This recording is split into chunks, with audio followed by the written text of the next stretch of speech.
Hello বন্ধুরা, good morning জানিয়ে একটা নতুন ব্লগ নিয়ে আবারও তোমাদের সামনে চলে আসলাম। সকাল সকাল বাসি কাজকর্ম সেরেই প্রথমে আমাদের যেটা কাজ থাকে টিফিন বানানো। তো চলে এসেছি রান্নাঘরে, টিফিনটা বানিয়ে নিচ্ছি। আর দেখো না, আজকের আটা মাখাটা ঠিকঠাক হয়নি, কারণ আজকে না একটু দেরি করেই উঠেছি ঘুম থেকে।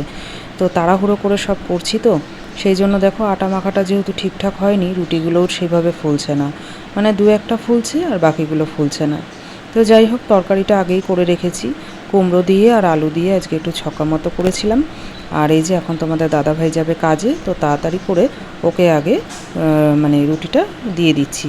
অল্প কটা রুটি ভেজেছি, তো ওকে আগে দিয়ে নিই, তারপরে বাকিগুলো করব, কারণ ও এখন খেয়ে দিয়ে বেরিয়ে যাবে। আর তোমাদের বললাম না যে এই যে কুমড়ো দিয়ে আলু দিয়ে করেছি তরকারি, এই যে। Welcome back to my channel. কেমন আছো সবাই? আশা করছি সবাই খুব ভালো আছো, আর আমিও বেশ ভালো আছি। তো সাথী চ্যানেলে তোমাদের সবাইকে অনেক অনেক স্বাগত আর অনেক ভালোবাসা। তো দেখতে থাকো আজকের পুরো ব্লগটা। আজকে সারাদিনের ব্লগ নিয়ে আসছি তোমাদের সামনে, তো আশা করছি ভালো লাগবে।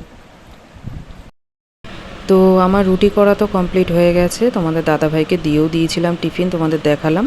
তো খেয়ে দিয়ে বেরিয়েও গেছে। আর আজকের কাঁচা ধোয়াগুলো কিন্তু আমি এই যে বাথরুমেই করব।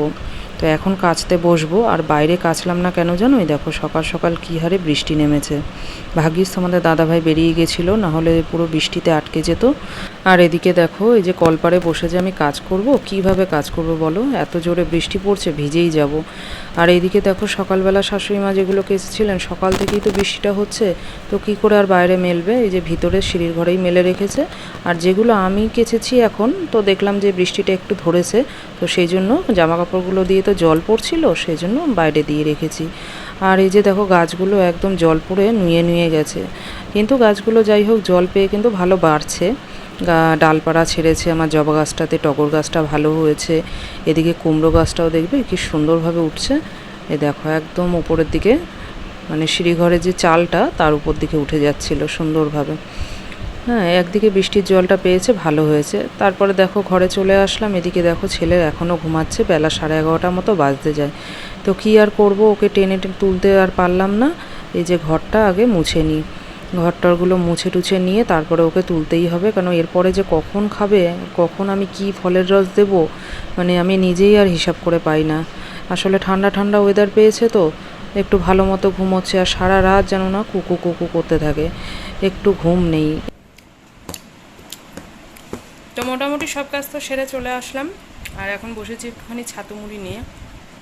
রুটি সকালে করেছি, কিন্তু রোজ তো রুটি খাই, ভালো লাগছিল না, তো ভালো একটু ছাতু মুড়ি খাবো। আমার ছেলের অবস্থা দেখো, ও চামচ নিয়ে ছাতু মুড়ি খাবে আমার সাথে।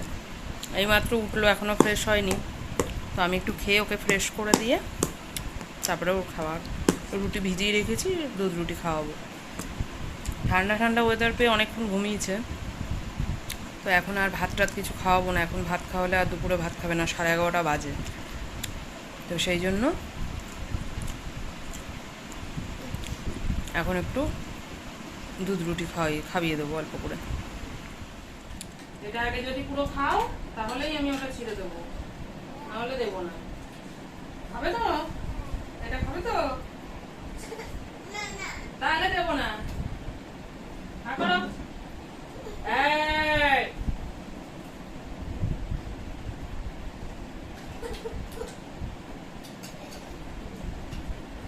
ঝিনুক নিয়ে এসে আবার খাইয়ে দেবো কিন্তু।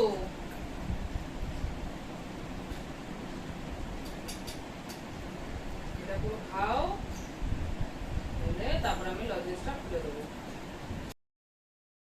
তো দেখলে তো, এইভাবে বকাঝকা করেই সবসময় ওকে খাওয়াতে লাগে। খাওয়া নেই, ঘুম নেই, কি করে কি হবে বলো?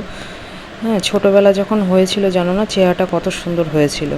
আর এখন যত বড় হচ্ছে চেহারাটা একদম ভেঙে গেছে। মাঝে একটু শরীরটাও খারাপ হয়েছিল খুব, ডাক্তার টাক্তার দেখিয়েছিলাম, একটু ফুড পয়জনিং হয়েছিল, সেটাও তোমাদের সাথে শেয়ার করেছিলাম আমি। তো যাই হোক, এইভাবেই চলে আর কি, রোজ দিন আমার এরম যুদ্ধ করে করেই কাটে। আর তারপরে এই যে ওকে খাইয়ে টাবিয়ে ছাড়লাম নিচে, ও একটু ওর ঠাম্মির ঘরে গিয়ে খেলাধুলা করছে। এদিকে আমি ঘরটরগুলো একটু পরিষ্কার করে নিচ্ছি। ঘর তো সকালে মুছেই ফেললাম, দেখলে তোমরা। আর এই যে এখন শুধু একটু বিছানার চাদরটা চেঞ্জ করে দিলাম। তারপরে দেখো সব কাজকর্ম সেরে স্নান টান করে চলে আসলাম। আমরা মা ছেলে দুজনেই আজকে একসাথে স্নান করেছি। তারপরে করে টোরে এই যে ওকে একটুখানি সাজিয়ে গুজিয়ে দিচ্ছি। তারপরে দেখো এই যে চলে আসলাম ছাদে। এই এখন যেগুলো কেচেছি আর কি, চাদরটা তুলেছি তোমাদেরকে দেখালাম, কারণ এখন বর্ষার দিন তো কবে বৃষ্টি নামবে, পারবো কি পারবো না কাচতে, সেই জন্য আমি না তুলে আর জমিয়ে রাখি না। ওই যখন যেটা হয় জানি যে ঠিক মতো শুকাবে না, ওই যতটুকু হাওয়ায় হাওয়ায় একটু শোকায়, না হলে পরে ভিতরেই মেলে রাখি। আজকে না শুকালে কালকে তো শুকিয়ে যাবে, বেকার জমিয়ে রাখবো, সেই আমার খাটনি বাড়বেই। তো সেই জন্য কি করেছি, চাদরটা একবারে তুলে গরম জল করে ভিজিয়ে একবারে কেচে স্নান টান করে চলে এসেছি। তো এই যে সেইগুলোই একটুখানি মেলে মেলে দিচ্ছি, আর আগে সকালে যেগুলো মেলেছিলাম সেগুলো একটু উল্টে টুলটে দিয়ে এলাম, একটু হাওয়া দিচ্ছে যতটা শোকায়। তারপরে দেখো চলে আসলাম বিকালবেলা। এই যে বিকালবেলা ঘুম টুম থেকে উঠে তারপরে এই যে ছেলেকে একটু টিপ টিপ পরিয়ে দিচ্ছি, গেঞ্জি টেঞ্জি পরিয়ে দিচ্ছি। মা ফোন করেছিল, মা বলল আজকে আসবে, তো সেই জন্য ওকে একটুখানি রেডি টেডি করিয়ে দিচ্ছি, একটু খেলাধুলা করুক। আর সব সময় এখন আর টিপটা পড়াই না, কেন ও ঠিক মতো পড়তেও চায় না, ঘেঁটে ফেলে, আর সেই জন্য মানে ঠিক গোল মতো পড়াতেও পারি না, এত ছটপট করে। তো সেই জন্য আর মানে বিরক্তি হয়েই আর পড়াই না আর কি। তো যাই হোক, এই যে মাও একটু খ্যাচ খ্যাচ করে টিপ না পড়ালে, তো সেই জন্য এখন আজকে যেহেতু আসবে, তো না আমি ভাবলাম যে ঠিক মতো একটু পড়িয়েই দিই। তো এই যে যতটা পেরেছি একটুখানি পড়িয়ে দিচ্ছি। তোমাদের দাদাভাইও এখন যাবে কাজে, একটু শুয়ে শুয়ে এই যে গেম খেলছিল।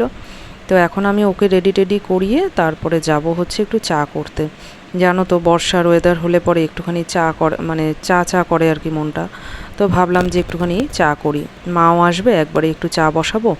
তো আমরা তো আর দুধ চা খাই না, মানে আমি খাই মাঝে সাঝে, কিন্তু তোমাদের দাদাভাই খেলে একটুখানি লিকার চাই খায়। তো বললো একটু আদা দিয়ে একটু লিকার চা করো। তো যাই হোক, এ দেখো চা করেছি, একটু আদা দিয়ে আর একটু তেজপাতা দিয়ে একটু লিকার চা করেছি। আর এই দেখো না চায়ের এই ভাপে ক্যামেরাটার মধ্যে ভাপটা গেছে, তো এর জন্য একটু ঝাপসা হয়ে গেছে। তো যাই হোক, একটুখানি মুছেই তোমাদেরকে দেখাচ্ছি, দাঁড়াও। আর এ দেখো 3 কাপ চা করেছি, শ্বশুর শাশুড়ি দুধ চা করেছিলাম, সেগুলো দিয়েছি, ওনাদের খাওয়া হয়ে গেছে। আর এই যে মা আসলো সেই অপেক্ষায় ছিলাম। তো তারপরে চাটা খেয়ে তোমাদের দাদাভাই চলে গেল কাজে, মা অনেকক্ষণ বেশ বসেছিল, গল্প টল্প করে চলে গেল। তারপর আমি বসে বসে, সকালে তো চাদরটা চেঞ্জ করা হয়েছিল, কিন্তু বালিশের ওয়ারগুলো আর লাগানো হয়নি, তো সেগুলোই বসে বসে লাগাচ্ছি। আর ছেলে যেহেতু ওই ঘরে খেলছে, তো আমার যেহেতু এখন কোনো কাজ নেই, সেজন্য ভাবলাম যে ওষারগুলো লাগিয়ে নিই। আর ওই ঘর থেকে ও তো বারবার দেখো না, এই ঘরে এসে নিচেই খেলছে আর কি, এই ঘরে আসে ওই ঘরে যায়, এই করে উৎপাত। ও সারাক্ষণই এই ঘর ও ঘর করতে থাকে, তো তার মাঝখানেই সব কিছু করতে হয় ওকে নিয়ে। আর এই বালিশের ওয়ার টোয়ারগুলো লাগাতে না একটু সময়ই লাগে, সেই জন্য আমি ধীরে সুস্থে এখন বসে বসে করে নিচ্ছি। তারপরে চলে আসলাম, এই দেখো রাতের রান্না একটু রুটি করে নিচ্ছি। রুটি শুধু তোমাদের দাদা ভাইয়ের জন্যই করব, আমাদের মাছ টাছ সবই আছে, ভাত আছে। আর ছেলের একটু গরম ভাত বসিয়েছি। আর এইদিকে দেখবে বাইরে কি জোরে বৃষ্টি নেমেছে। এই দেখো, মানে পোলের লাইটটা আমাদের কেটে গেছে বলে না ঠিকমতো তোমাদের দেখাতে পারছি না, একটু ওই সাইড করে দেখাচ্ছি, দাঁড়াও। মানে প্রচণ্ড জোরে বৃষ্টি নেমেছে, মানে হুট করেই বৃষ্টিটা নেমে গেল। এই দেখো, দেখলে কিছুটা বুঝতে পারবে হয়তো। এই দেখো ওইদিকে পোলের লাইটে বুঝতে পারছো কত জোরে বৃষ্টি নেমেছে, ভীষণ জোরে বৃষ্টি নেমেছে, সেরকমই বিদ্যুৎ চমকাচ্ছে। আর এইদিকে আমার এই ঘরে যেহেতু দরজাটা খুলে তোমাদেরকে দেখাচ্ছিলাম, দেখো না ঝাপটা এসে একদম নিচটা ভিজে গেছে। তো একটুখানি মুছে টুছে দরজাটা আগে বন্ধ করব। ইচ্ছে হচ্ছে মনটা একটু ভিজবো ভিজবো, কিন্তু রান্নাবান্না মানে শেষ করে কতক্ষণে বাইরে যেতে পারবো, তখন বৃষ্টি থাকবে কি না সেটাই ভাবছি। তো যাই হোক, দেখি ঝটপট করে সেরে নিই একটু রান্নাটা। তো বন্ধুরা, তোমাদের তো বৃষ্টি হচ্ছে দেখাচ্ছিলাম, আর এই মাত্র আমি দেখো ভিজেও চলে আসলাম। মানে রান্নাবান্না প্রায় হয়ে গেছিলো, কাজকর্ম হয়ে গেছে, তো ভাবলাম যে একটুখানি ভিজে নিই। তো একটু ভিজেও চলে আসলাম, আর তোমাদের দেখাতে পারলাম না, কারণ আমাদের পোলের লাইটটা না কেটে গেছে, সেই জন্য ঠিক করে দেখাতে পারলাম না। তো যাই হোক বন্ধুরা, আজকে কিন্তু ব্লগটা আমি এখানেই শেষ করব।